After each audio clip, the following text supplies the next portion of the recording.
Bonjour, je vous amène chez Thierry Rousseau, ERL de la Pichonnière, qui va nous parler de son expérience HDI. On y va. Bonjour Nicolas. Bonjour Thierry, merci de m'accueillir chez toi. Pourrais-tu me présenter ton exploitation, s'il te plaît? Ouais, aujourd'hui, l'exploitation est sur l'Archamp, la commune de l'Archamp, dans le département 53, La Mayenne. la Mayenne. Bon, l'exploitation comporte 38-40 vaches D'accord. et pour un quota, enfin une production de 340 000 litres de lait.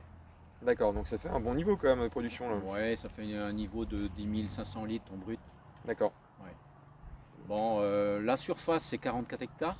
ok, Je fais à peu près 18 à 19 hectares de maïs, d'accord, tout en ensilage, et puis le reste en prairie temporaire et naturelle. ok.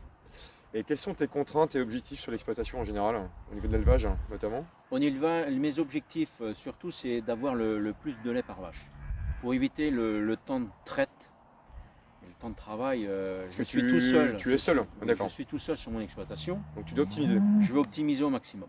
D'accord. Thierry, pourrais-tu me présenter ta ration d'hiver, s'il te plaît?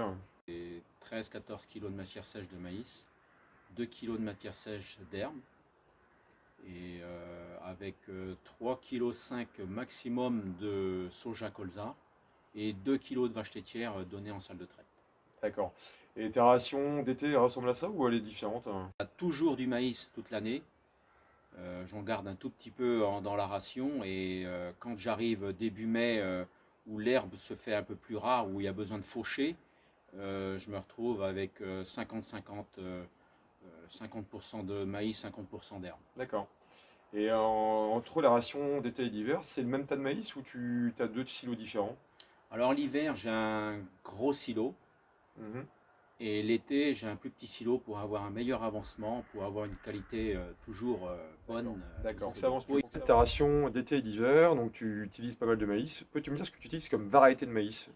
Alors j'utilise depuis une dizaine d'années, ça a été progressivement, Mhm. du HDI. J'ai eu mon premier technicien qui m'a donné une dosette.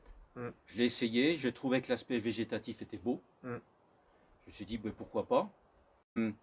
Je me décide à faire 100% de HDI. J'ai dit, allez hop, je sème tout en HDI. Ok. Et puis, c'est un LA impeccable, super. Je dis, non, ça marche bien. J'avais plus de lait, voire j'avais facilement 4 litres de plus par vache. Tu l'as vraiment mesuré et vu. Ah Ouais. ouais, ouais, j'avais vu la différence. D'accord. Parce qu'il me restait du vieux maïs que j'avais de l'année d'avant. Mhm. Je dis là, il y a un truc. J'ai un technicien qui m'a dit, ben, tiens Thierry, je vais pouvoir te vendre si tu veux similaire. Mhm. Quelque chose de similaire. Ok. Bon ben je dis pourquoi pas. Pourquoi pas, et je dis, parce que HDI on avait du mal à en trouver. Mhm. Et quand j'ai démarré ce silo-là, après la fin de mon silo d'été, je suis reparti sur du nouveau silo. J'étais avec du maïs similaire. D'accord. Hein. Chute.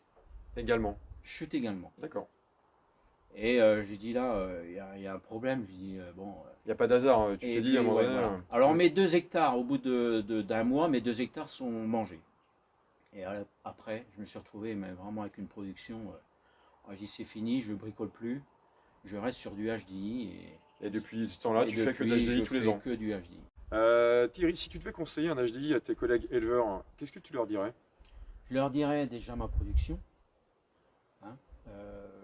Pour moi, 10 500 litres par vache pour des Normandes. Ah bon, niveau. Je dirais avec du maïs classique, je sais que j'aurai plus de mal. J'ai déjà Mm. fait l'essai. Mm. Alors maintenant, c'est prouvé. Ça fait une dizaine d'années que je fais du HDI. Alors je peux le prouver. Et l'avantage aussi, c'est que je m'aperçois que les vaches, elles sont toujours en bonne santé. Mm. J'ai pas de soucis à ce niveau-là. Diabolique, ok. Ah oui, et puis c'est des rations faciles à corriger. D'accord. Ah ouais, et économiques au niveau de la matière azotée qu'on doit Donc, apporter. tu considères que tu as ce qu'il faut en UF dans l'HDI, aussi bien en Ouais, fibre qu'en amidon, quoi. voilà, c'est ça. D'accord. Thierry, Donc, et pour finir, pour toi, il y a tout ce qu'il faut en amidon aujourd'hui dans le maïs que tu utilises en HDI, quoi. Il faut pas plus, quoi. moi je ne recherche pas plus d'amidon, parce que plus d'amidon veut dire plus d'azote Mm. pour équilibrer la ration. En plus d'azote, c'est encore en acheter. D'accord. C'est encore du transport, D'accord. c'est encore. Pour finir, as-tu un dernier argument pour justement conseiller la HDI? Ouais, il y a des choses que j'ai remarquées. C'est tous les ans, on fait tous des transitions Oui. alimentaires. Mm. On change de silo assez rapidement. C'est pas toujours évident d'avoir 2 silos d'ouvert pour tout mélanger pendant un mois Mm. et essayer d'être souple. Moi, je passe directement au changement de silo. Bon, D'accord. il y a souvent un petit reste de silo qui reste et qu'on le mélange pendant 2 ou 3 jours. Mais j'ai un petit choc de 2 ou 3 jours où ça les perturbe un petit peu parce que ça change. Mais ça redémarre, Et ça jamais se de passe choc. bien, Et en ça se fait. passe bien. C'est vraiment D'accord.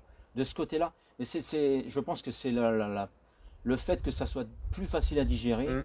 pas de choc au niveau de la panse Donc plus souple en et utilisation. plus souple en utilisation. D'accord. Voilà. Ouais. Ok.